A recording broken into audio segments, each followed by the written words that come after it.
घे ना त्याच्या जवळ लागेल.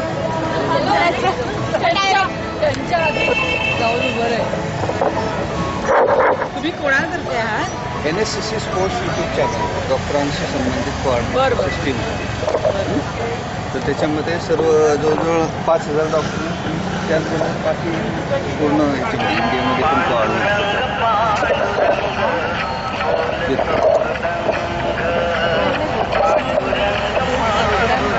मॅडम तुमचं नाव आणि तुमचं कामाचे स्वरूप सांगा. मी आरती गोखले.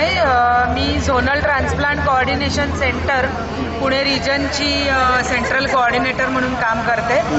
मी या क्षेत्रामध्ये गेली 22 वर्ष कार्यरत आहे आणि पुणे रिजनच्या अंडर जी 26 हॉस्पिटल रजिस्टर्ड आहेत ऑर्गन डोनेशनसाठी, त्या हॉस्पिटलमध्ये जेव्हा एखादी मेंदूमृत व्यक्ती दाखल होते आणि त्यांच्या जर नातेवाईकांनी अवयवदान करण्याची इच्छा प्रदर्शित केली तर हॉस्पिटलमध्ये असताना त्यांच्या अवयवांचं जे डिस्ट्रीब्युशन किंवा ते 2 किडनी आणि 1 लिव्हर हे कोणाला मिळावं ह्याचं जे डिस्ट्रीब्युशन आहे ते ZTCC प्रमाणे केलं मेंटेन करत आहेत.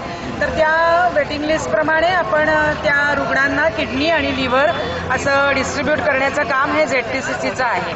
ही महाराष्ट्र शासनाची NGO म्हणून काम करते. महाराष्ट्रामध्ये अशा 4 ZTCC कार्यरत आहेत: मुंबई, पुणे, नागपूर आणि औरंगाबाद.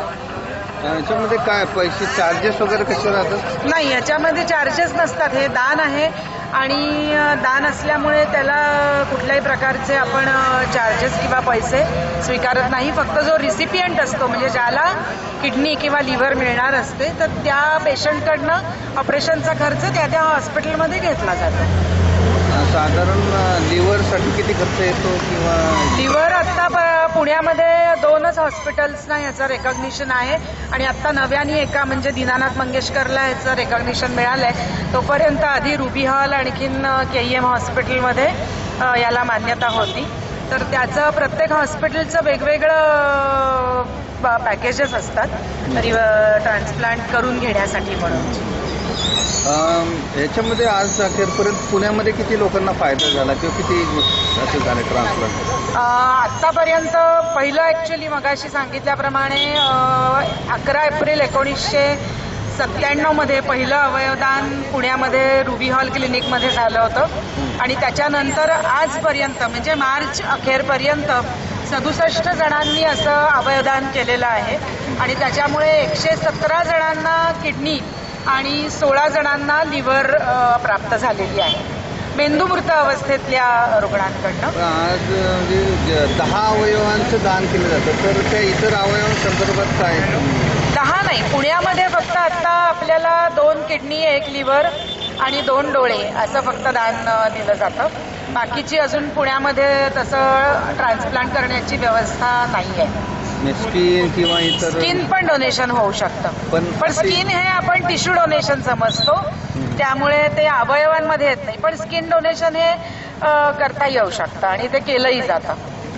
याच्यासाठी प्रचाराचं माध्यम किंवा माहिती होण्याचं माध्यम इतर काय म्हणजे मीडियामध्ये प्रिंट मीडिया तर काय? ZTCC ॲक्च्युली गेल्या 2 वर्षांपासून ह्याच्यामध्ये जास्त कार्यरत आहे आणि झोनल ट्रान्सप्लांट कोऑर्डिनेशन सेंटरतर्फे प्रत्येक हॉस्पिटलमध्ये ZTCCची ब्रोशर्स आणि डोनर कार्ड्स आम्ही ठेवलेली आहे आणि प्रत्येक रजिस्टर्ड हॉस्पिटलमध्ये ट्रान्सप्लांट कोऑर्डिनेटर्स आहेत ज्यांच्याकडे याची सर्व माहिती उपलब्ध आहे आणि तिथे येणाऱ्या पेशंट्सना किंवा कुठल्याही जनरल पब्लिकला सुद्धा जर ते गेले तर त्यांना याबद्दलची माहिती, ऑर्गन डोनेशनचा फॉर्म आणि डोनर कार्ड हे तिथे उपलब्ध आहे, ते मिळू शकतं.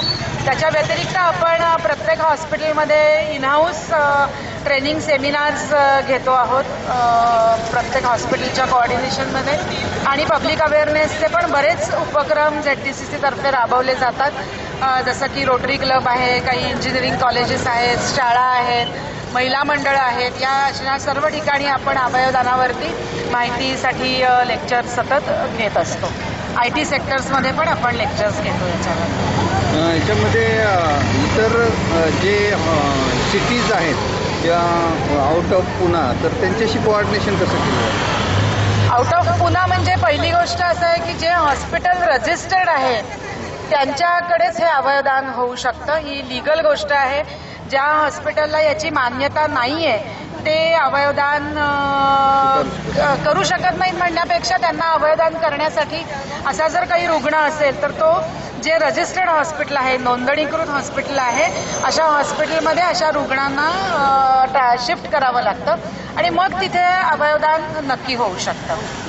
तसंच आता आपल्याला मगाशी सांगितल्याप्रमाणे जळगावच्या एका मुलाचं अवयवदान करायचं होतं. जळगाव सारख्या शहरामध्ये तिथल्या ICU मधल्या डॉक्टर्सनी